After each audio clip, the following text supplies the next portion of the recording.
Hello नमस्कार साथियों। आज के सेशन में हम लोग देखने वाले हैं कि जो बिहार में भूमि का सर्वे चल रहा है उसका फॉर्म आप लोग को कैसे फिलअप करना है। आप लोग को मैं बता दूं, सर्वे का जो है 3 पेज का फॉर्म चल रहा है, वो तीनों पेज हम लोग देखने वाले हैं। यानी सबसे पहले देखिएगा प्रपत्र 2 को आप लोग को कैसे फिलअप करना है। उसके बाद ये प्रपत्र 3(1) यानी वंशावली वाले फॉर्म को आप लोग को कैसे फिलअप करना है। उसके बाद जो वंशावली के आधार पर दावा का फॉर्म है, इसको आप लोगों को कैसे फिलअप करना है। यानी तीनों पेज को हम लोग एक एक करके देखने वाले हैं कि इसको एक्चुअल में फिलअप कैसे करना है। क्योंकि आप लोग इसको फिलअप करते हैं तो वहां पर आप लोग काफी संख्या में गलती कर रहे हैं। कहाँ पर गलती कर रहे हैं, आज की सेशन आप लोग देख लीजिए, आप लोग को अपने से समझ में आ जाएगा कि आप लोग कहाँ पर गलती कर रहे हैं। क्योंकि यहाँ पर हमने देखा कि मैक्सिमम लोग जो है प्रपत्र 2 को भरने में गलती कर रहे हैं, और वंशावली में एक पॉइंट है, वहां पर भी आप लोग काफी संख्या में गलती कर रहे हैं। यदि आप लोग चाहते हैं कि ये प्रपत्र 2 और वंशावली वाले फॉर्म को फिलअप करने में 1% भी गलती ना हो, तो आप लोग इस सेशन को पूरा एंड तक देखिएगा और बिना स्किप किए हुए देखिएगा। तो चलिए हम लोग इस सेशन को स्टार्ट करते हैं। ये सेशन जो लाए हैं आप सभी के भारी डिमांड पर ही लाए हैं। आप लोग रिक्वेस्ट कर रहे थे कि सर जो है एक बार और फॉर्म फिलअप करके बतला दीजिए, क्योंकि हम लोग के मन में कन्फ्यूजन जो है ज्यादा पैदा हो जा रहा है इस फॉर्म को फिलअप करते समय। तो चलिए आप लोग ध्यान से समझिएगा, जो लोग रिक्वेस्ट कर रहे थे वो खासकर आप लोग ध्यान से समझिएगा, और जो इन लोग को फॉर्म फिलअप करने नहीं आता है वो भी आप लोग ध्यान से समझिएगा।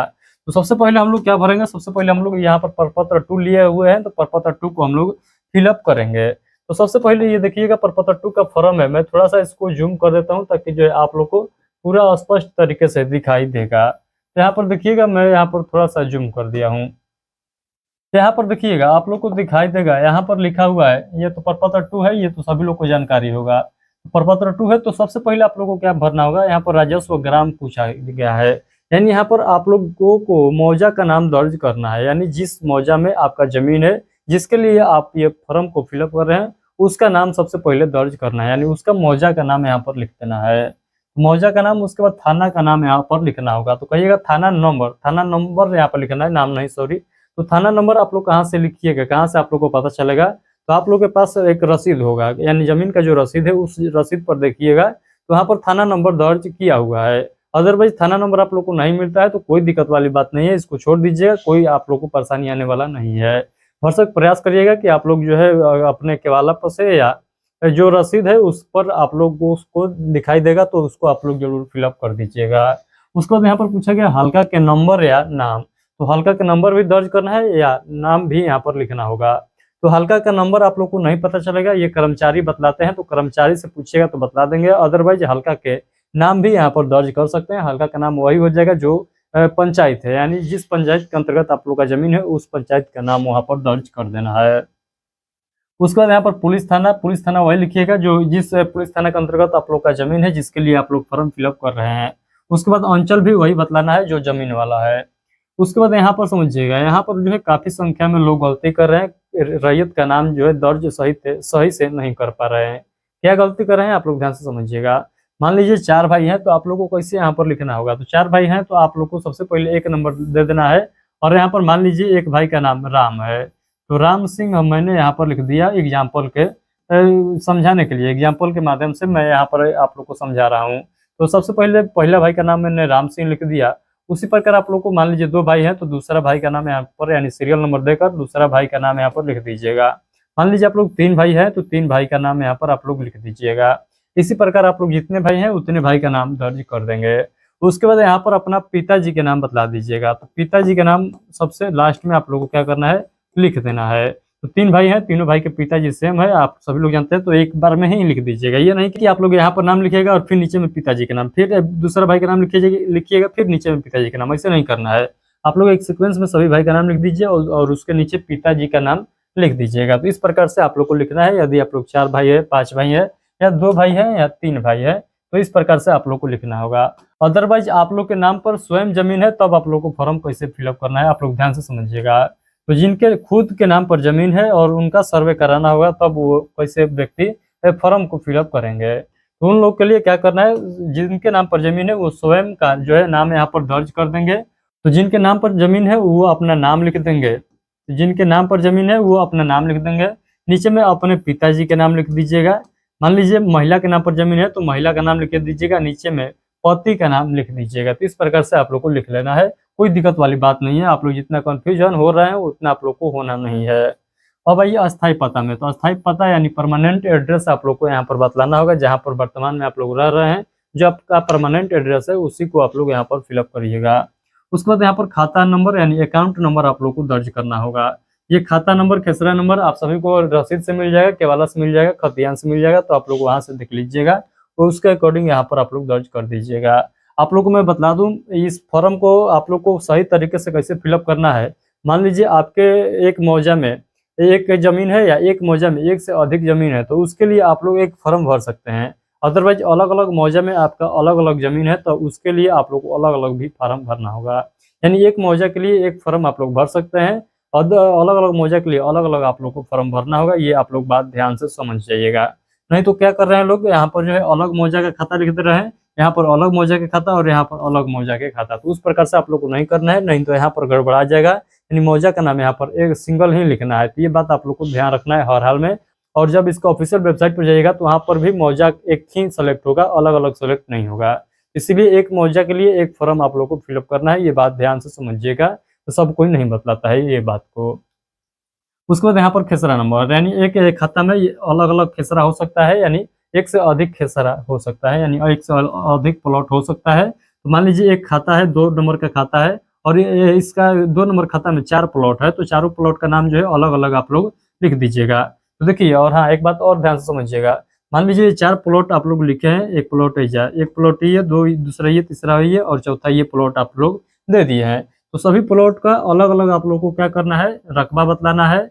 सभी प्लॉट का अलग अलग आप लोग को चौहद्दी बतलाना है। तो इस प्लॉट का रकबा यहाँ पर लिखिएगा और इसका चौहद्दी यहाँ पर लिखिएगा। उसी प्रकार दूसरा का रकबा यहाँ पर, दूसरा का चौहद्दी यहाँ पर। तो इसी प्रकार क्या करना है, अलग अलग सब पॉइंट जो है बतलाना है, ताकि समझ में आ सके क्लियर। जब आपका सर्वे अधिकारी जब आपका जमीन वेरीफाई करेगा, जो डॉक्यूमेंट वेरीफाई करेगा, तो उसको क्लियर तरीके से समझ में आएगा, तो जो है उसको सर्वे करने में जो है सहूलियत मिलेगा। उसके बाद यहाँ पर देखिएगा, यहाँ पर पूछा गया है किस जमीन का। उससे पहले मैं यहाँ पर बताता हूँ, जो आप लोग को रकबा लिखना है, ये बीघा और कट्ठा में नहीं लिखना है, यहाँ पर एकड़, हेक्टेयर और डिसमिल में ही लिखना है। तो एकड़ और जो है डिसमिल में आप लोग को रकबा यहाँ पर बतलाना है। उसके बाद यहाँ पर देखिएगा चौहद्दी। तो चौहद्दी में आप लोग को कैसे नाम देना है, ये नहीं कि मान लीजिए जिनके नाम पर यानी खतियानी वाला जमीन है, तो दादा परदादा के नाम पर जमीन है, तो उनका नाम आप लोग लिखिएगा चौहद्दी में। नहीं, ऐसा नहीं करना है बिल्कुल आप लोग को। तो तब कैसे लिखना है, तो देखिए आप लोग को पता लगाना होगा कि आपके जो जमीन है उसके अगल बगल किसका जमीन है। यदि उस व्यक्ति यानी जिसके नाम पर वो जमीन है वो जिंदा नहीं है, तो उस पता करना है कि उसका पुत्र कौन है, वो जिंदा है कि नहीं है। तो जो जीवित व्यक्ति है उनका ही नाम वहाँ पर दर्ज करना है, ये बात आप लोग ध्यान से समझिएगा। तो जो जीवित व्यक्ति है उनका ही नाम आप लोग क्या करिएगा, चौहद्दी में दीजिएगा। उसके बाद यहाँ पर बतलाना है किस टाइप का आपका जमीन है, यानी जो जमीन का के लिए आप लोग फॉर्म भर रहे हैं, ये किस प्रकार का जमीन है। क्या उस पर आप लोग खेती करते हैं कि मकान बनाए हुए हैं, आप लोग को ये बतलाना है। मकान वाला है तो सिंपल आप लोग को मकान लिख देना है। अदरवाइज ये जमीन पर आप लोग खेती कर रहे हैं, तो आप लोग को क्या लिखना होगा, धनहर लिखना होगा, यानी खेती वाला जमीन है। तो इस प्रकार से आप लोग को क्या करना है, लिखना होगा।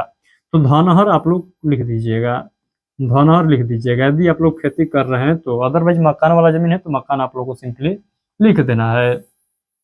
उसके बाद आगे समझिएगा, यहाँ पर लगान पूछा गया है, तो लगान आप लोग को दर्ज करना होगा। लगान आप लोग को रसीद पर देखने को मिलेगा। तो लगान कहाँ से लिखना है, तो रसीद के अकॉर्डिंग यहाँ पर आप लोग दर्ज करिएगा। लगान 1 साल का ही यहाँ पर आप लोग को दर्ज करना है, ये नहीं कि 4 साल का आप लोग का जमीन का रसीद बाकी था, तो आप लोग 4 साल के बाद जो है जमीन का रसीद यानी पेमेंट किए हैं और वही जितना पेमेंट कटा है उसको लिख दीजिएगा। ऐसा नहीं करना है, 1 साल का आप लोग का जो है लगान रसीद बतलाना है। उसके बाद यहाँ पर जमाबंदी संख्या, ये भी आप लोग को रसीद से मिल जाएगा।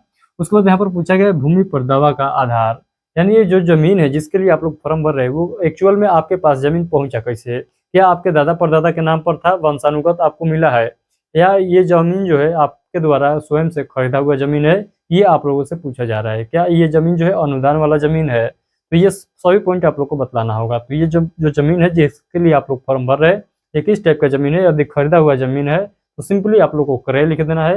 यदि दादा और परदादा के नाम पर जमीन था, यानी आपके पूर्वजों के नाम पर जमीन था, तब आप लोग को क्या लिखना है, तो तब आप लोग को लिखना है उत्तराधिकार।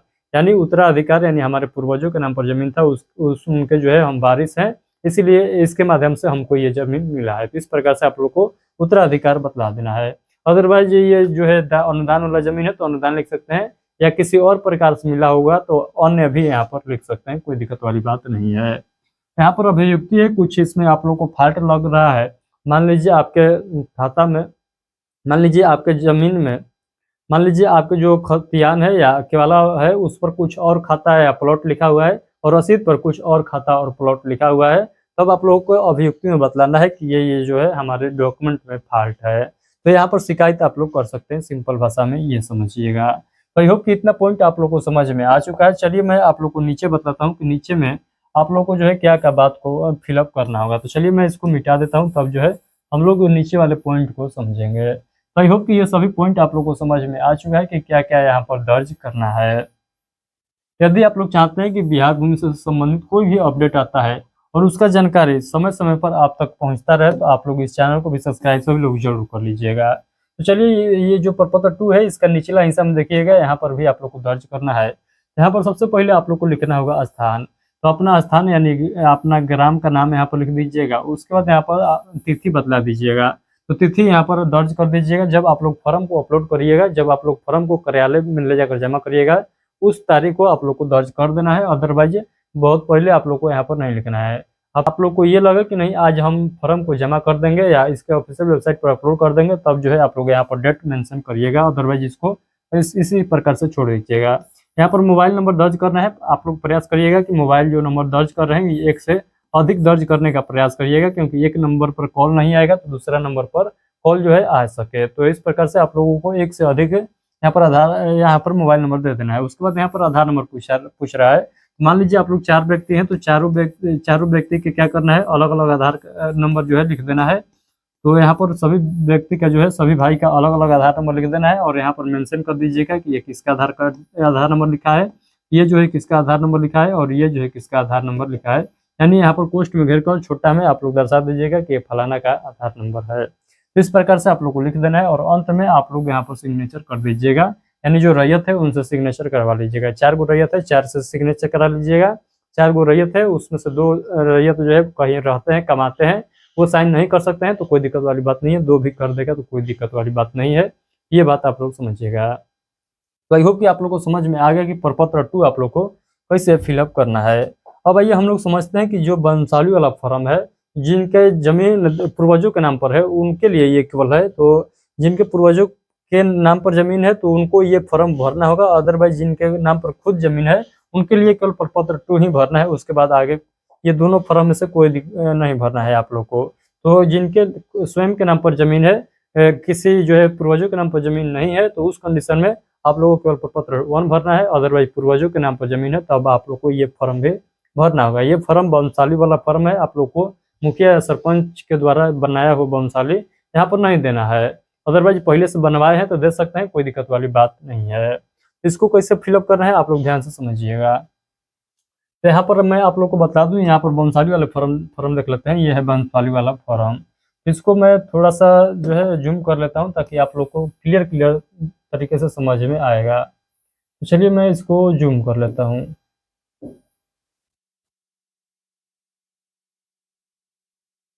आई होप कि अब जो है आप लोगों को क्लियर तरीके से दिखाई दे रहा होगा। तो देखिएगा यहाँ पर लिखा गया है, ये जो है प्रपत्र 2 है, सॉरी प्रपत्र 3-1 है। ये जो है वंशावली वाला फॉर्म है, यहाँ पर देख सकते हैं वंशावली लिखा गया है। यहाँ पर सबसे पहले आप लोग को अंचल के नाम लिख देना है। उसके बाद यहाँ पर जिला का नाम लिख देना है। ये अंचल और जिला का, वो जिला का नाम लिखना है जिस जिले के अंतर्गत, जिस अंचल के अंतर्गत आप लोग का जमीन है।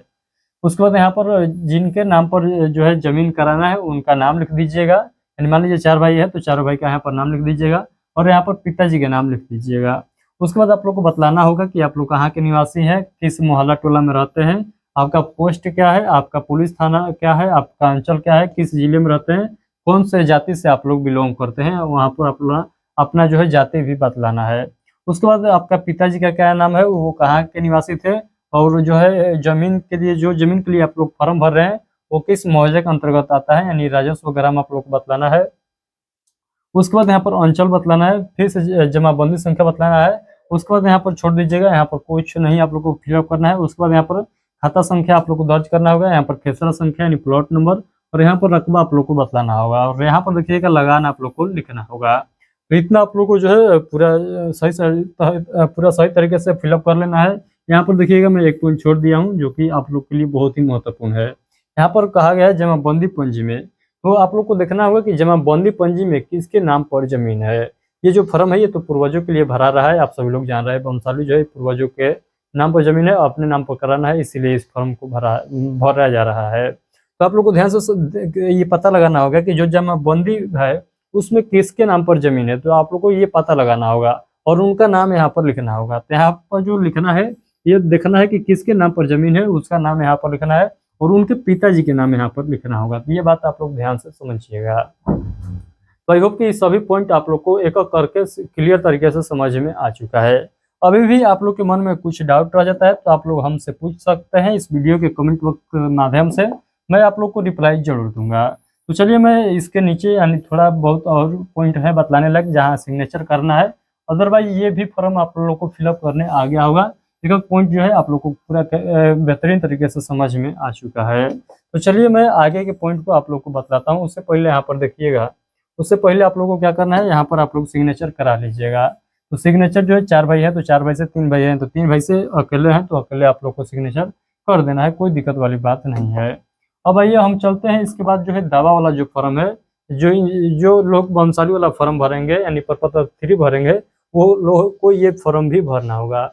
ये फॉर्म जो है प्रपत्र 2 के सेम टू सेम है, उसी प्रकार से आप लोग को भरना है। यहाँ पर क्या करना है, यहाँ पर रैयत के नाम, उनके पिताजी के नाम, यहाँ पर अस्थायी पता, यहाँ पर खाता, खेसरा, रकबा, फिर उसके बाद यहाँ पर चौहदी बतलाना है और यहाँ पर जमाबंदी संख्या बतलाना है और यहाँ पर सिग्नेचर करा लेना है। तो आई होप कि आप लोग को जो है जमीन का सर्वे वाला जो फॉर्म है, तीनों फॉर्म आप लोग को फिलअप करने आ गया है। यदि आप लोग इस प्रकार से यानी जिस प्रकार से मैंने अभी आप लोग को बताया उस प्रकार से आप लोग फॉर्म फिलअप करते हैं तो 1% भी आप लोग का गलती नहीं होगा, ये आप लोग लिख कर ले सकते हैं।